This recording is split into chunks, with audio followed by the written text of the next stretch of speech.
Forget a World Cup ban for a second, because there's a punishment being talked about right now that would actually hurt these players far more, and barely anyone's covering it properly. There are genuine calls from actual British politicians to strip Argentina's Premier League players of their UK work visas entirely. Not a suspension, not a fine. Their ability to legally live and work in this country, gone. And when you actually think about what that means for these specific players, this would be a far worse punishment than anything FIFA could ever hand out. Quick recap so you've got the full picture, because this comes from two separate incidents stacking on top of each other. First, the Falklands banner. Lisandro Martinez and Giovanni Lo Celso held up a sign reading "Las Malvinas son Argentinas" after beating England in the semi-final, with Christian Romero and Nicolas Otamendi right there celebrating alongside them. Then, after the final itself, the brawl, Paredes grabbing a Spanish player by the throat, Molina swinging at Rodri, Enzo Fernandez's red card. Two completely different incidents, but British anger at both landed on the same small group of players, because several of them happen to play their actual day jobs right here in England.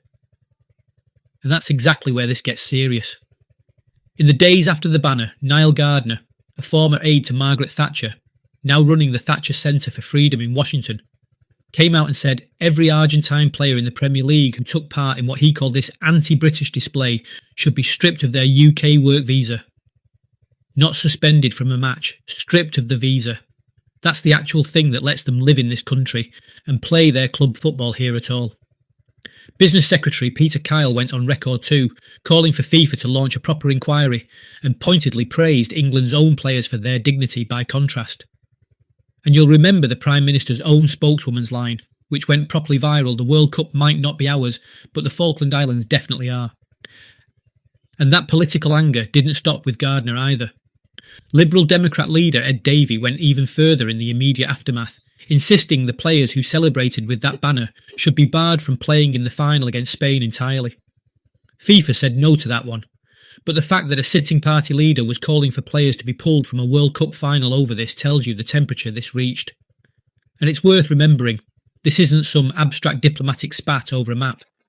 The Falklands War killed over 900 people in 1982, and for a lot of people in this country, that's not history, that's personal. A group of footballers grinning and waving a banner about it, on a pitch 40 odd years later, landed very differently than a lot of them probably expected it to. Now here's who's actually exposed if any of this ever became real. Lisandro Martinez plays for Manchester United. Christian Romero plays for Tottenham.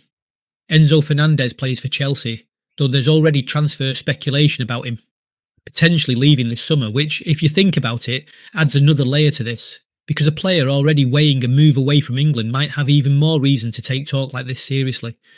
These aren't players with a loose connection to England.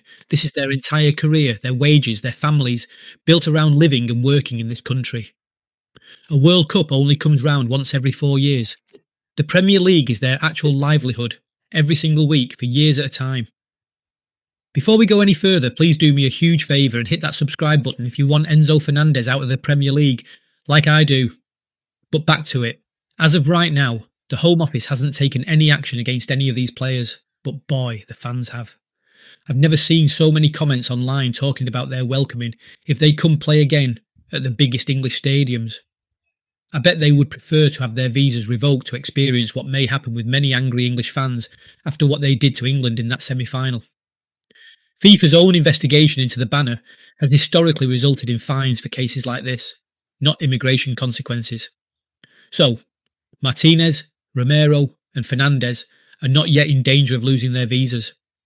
But that's almost beside the point, because the fact that senior political figures in this country are even floating the idea publicly tells you how much genuine anger there is here. Anger serious enough that people are reaching for a punishment that goes way beyond football entirely. And that's honestly what makes this the worst possible ban if it ever actually happened. Think about the difference properly. FIFA banning Argentina from the next World Cup hurts the national team, hurts pride, costs them one tournament every 4 years, brutal but survivable, and it doesn't touch a single person's actual day-to-day life. A UK visa revocation is a completely different category of consequence. No Manchester United, no Tottenham, no Chelsea, no Champions League football, no Premier League wages, which for players at this level isn't a small pay cut. It's most of their entire income disappearing overnight. Kids potentially pulled out of school here, a house, a life, a whole daily routine built around England, gone, with essentially no notice, over something that happened on a pitch and not in their actual jobs. One version of this is a footballing punishment.